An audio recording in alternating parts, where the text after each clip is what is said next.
I'm about to play for you some undercover audio recordings of Supreme Court Justice Samuel Alito, taken by Lauren Windsor, friend of the MeidasTouch network. She does an incredible job getting these undercover audio recordings of MAGA leaders. She does it for the undercurrent.tv. Follow her account on X and elsewhere at LAWINDSOR.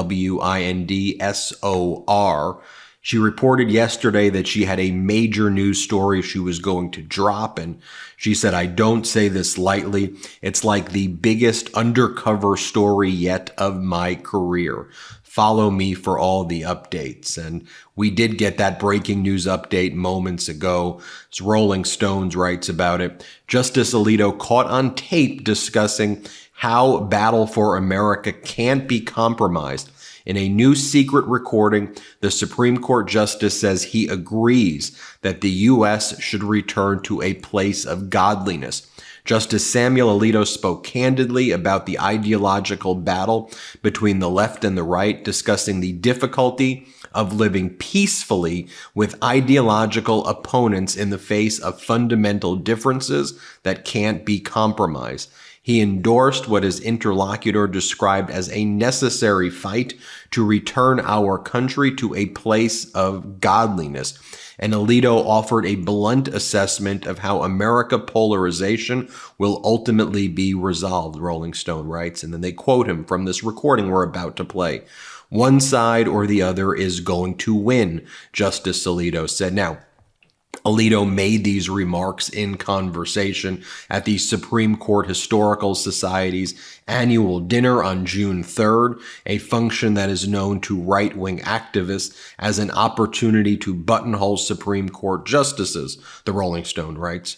His comments were recorded by Lauren Windsor, a liberal pro-democracy documentary filmmaker.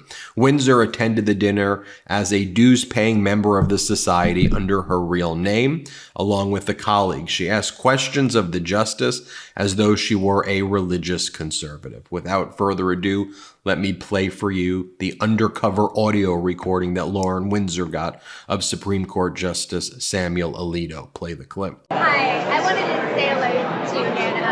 My name's Lauren. I met you last year. I think you already met. So anyway, I wanted to tell you, my husband wanted to be here, but he had a last minute business thing. And just like, make sure that you tell Justice Alito that like he is a fighter and we appreciate him and he has all the grit. And I know it's got to be terrible what you and your family are going through right now. So I'm just so sorry. Oh, thank you. Thank you very much. I appreciate it. But, and I'm sure you don't remember this at all, but what I had asked you about was about the polarization in this country, about like how do we repair that rift. And considering everything that's been going on in the past year, you know, as a Catholic and as someone who like really cherishes my faith, I don't know that we can negotiate with the left in the way that like needs to happen for the polarization to end. I think that it's a matter of like winning. I think you're probably right. I think one side or the other is going to win. I don't know. I mean, there can be a way of working, a way of living together peacefully, but it's difficult, you know, because there are differences on fundamental things that really can't be compromised. Really can't be compromised. So it's not like we're going to split the difference. And that's what I'm saying. I think that the solution really is like winning the moral argument. Like people in this country who believe in God have got to keep fighting for that to return our country to a place of godliness. Oh, I agree with you. Because we look at like the decline of our society, the decline of the nuclear family, and liberals, I just feel like, want to see that happen and proliferate. And I think we've been too permissive to say, oh, you know, okay, I understand the Constitution. I understand, like, No. John, very nice meeting you. Nice meeting you. You take care of it. I just want to ask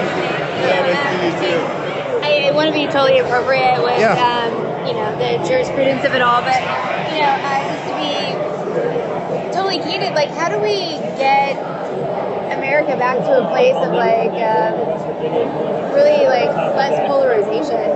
Because I feel like the court is undergoing this period of turmoil. Like, people don't trust in, I think, just this was like the last bastion of, I think, like, public trust. And, like, how do we get back to that? I wish I knew. I don't know. It's easy to blame the media, but I do blame them because they do nothing but criticize us. And so they have really eroded trust in the court. I don't know. I really don't know. I mean, ordinary people, ordinary isn't the right word.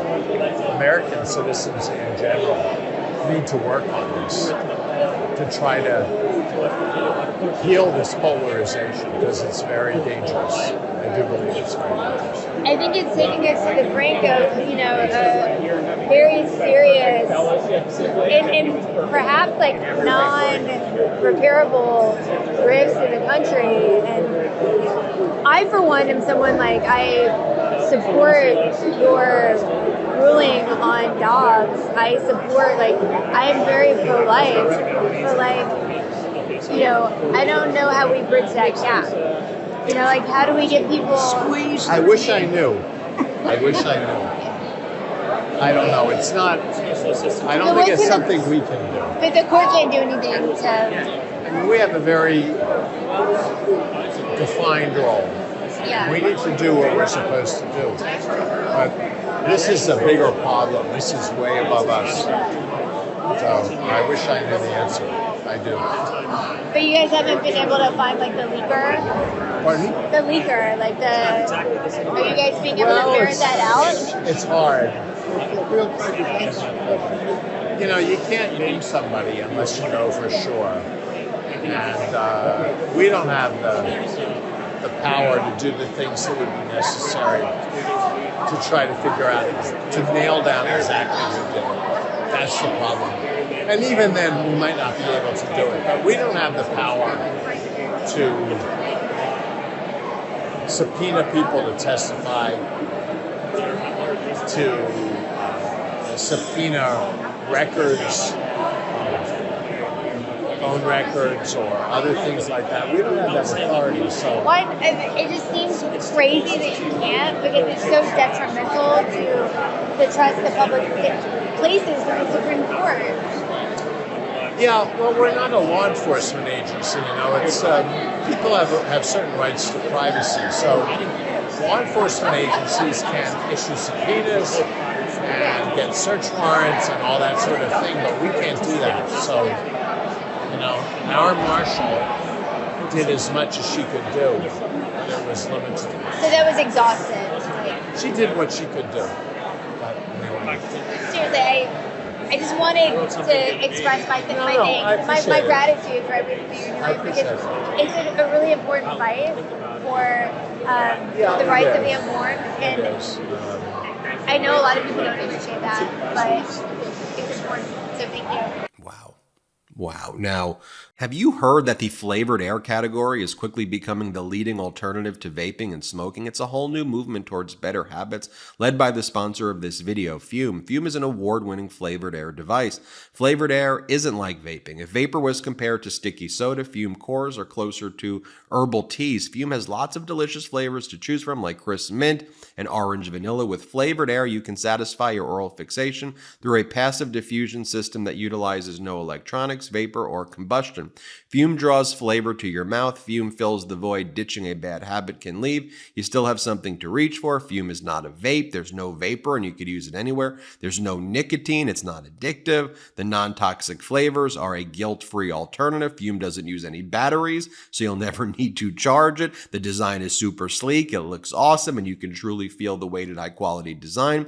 One of the things about Fume is that it's made to fidget with, and it calms anxiety with magnets, snaps, and clicks. Fume continuously invests in third-party studies to ensure the safety of their products. Fume is also backed by doctors in the United States. My favorite Fume flavor is Crisp Mint. It is honestly delicious, and I couldn't recommend this more for anyone trying to quit their bad habit. Fume has served over 300,000 customers, and you can be the next success story. For a limited time, use my code MIDAS, M-E-I-D-A-S, to get a free gift with your journey pack. So head to tryfume.com. That's TRYFUM.com. Tryfume.com. Use code MIDAS or scan the QR code on screen to get a free gift with your order today. Lauren Windsor also then spoke to Chief Justice of the Supreme Court, John Roberts, who answered differently than what we just heard with Justice Samuel Alito, and I think perhaps more responsibly, but I'll leave that for you to decide. Here is the undercover audio recording that Lauren Windsor took of the Chief Justice of the Supreme Court, John Roberts. Let's play the clip. I did want to ask you, specifically, with everything that's going on right now, it just, it's a very tumultuous time in the country, and I'm just curious, from your perspective on the court, how do we start to repair the polarization? Well, the first thing I think is to tell me when the non-tumultuous time has been here. You look at the court, what the court was doing in the 60s, what the court was doing during the New Deal, what the court was doing, after Dred Scott and all this. It's kind of a regular thing. People think it's so different and special. It's been pretty tumultuous for a long time. So you think this is a normal period? I don't know if it's normal. Since I've been here 20 years, there have been quieter times. But the idea that the court is in the middle of a lot of tumultuous stuff going on, that's nothing new. I guess I wouldn't say that it's not like it's an innovative thing. It's not new. I guess I really feel like we're at a point in our country where the polarization is so extreme that it might be irreparable. Oh, I don't think that. I think it's extreme is like the Civil War. We did that during Vietnam. People were getting killed, and I was there in Vietnam. This is all right. It's not all right, but it's not like it's as dramatically different. It's a common thing. People with their own perspective think this is so extraordinary. I don't know. But you don't think there's a role for the court in guiding us toward a more moral path? No, I think the role for the court is deciding the cases. If I start, would you want me to be in charge of guiding us toward a more moral path? That's for the people we elect. That's not for lawyers. Well, I guess I believe that the founders were godly, we're Christians, and I think that we live in a Christian nation, and that our Supreme Court should be guiding us in that path. Yeah, I don't know that we live in a Christian nation. I know a lot of Jewish and Muslim friends who would say maybe not. And it's not our job to do that. It's our job to decide the cases as best we can. Well, it's a much more modest job than other people. I don't want to monopolize your time. I really appreciate you taking the time. Not at all. Thank you so much. Yeah, I actually think Justice John Roberts came off pretty good right there. John Harwood, I like his reporting. He writes, Justice Samuel Alito, whose job is dispassionate determination of the law on tape, saying that there are fundamental differences in American society that can't be compromised. How will that polarization be resolved? He says one side or the other is going to win. Joyce Ellen says, if Justice Alito is making comments like this to a random person at a get-together, what is he saying to his close confidants? How is this impartial justice, especially when his votes, rationale on cases are considered? This is a justice who believes the correct way to determine the law is via a strict appeal to history and tradition, even though both of those things assume a legal system where black people and women have no rights. He commented at a Court Historical Society dinner, not knowing he was being taped, about the difficulty of living peacefully with ideological opponents in the face of fundamental differences that can't be compromised. He endorsed what his interlocutor described as a necessary fight to return our country to a place of godliness, and Alito offered a blunt assessment of how America's polarization will ultimately be resolved. One side or the other is going to win. Joyce continues to write, a statistic that stuck with me about Alito's jurisprudence is that an empirical analysis of the court's standing decisions found that Alito rules in favor of conservative litigants 100% of the time and against liberal litigants in every single case. Great work there, Lauren Windsor. She always does some of that great audio recording work. Remember to follow her at Law, at LAWINDSOR. Follow her there. I'm Ben Meiselas from the MeidasTouch Network. Hit subscribe. Let's get to 3 million together. Love this video? Make sure you stay up to date on the latest breaking news and all things Meidas by signing up to the MeidasTouch newsletter at MeidasTouch.com/newsletter.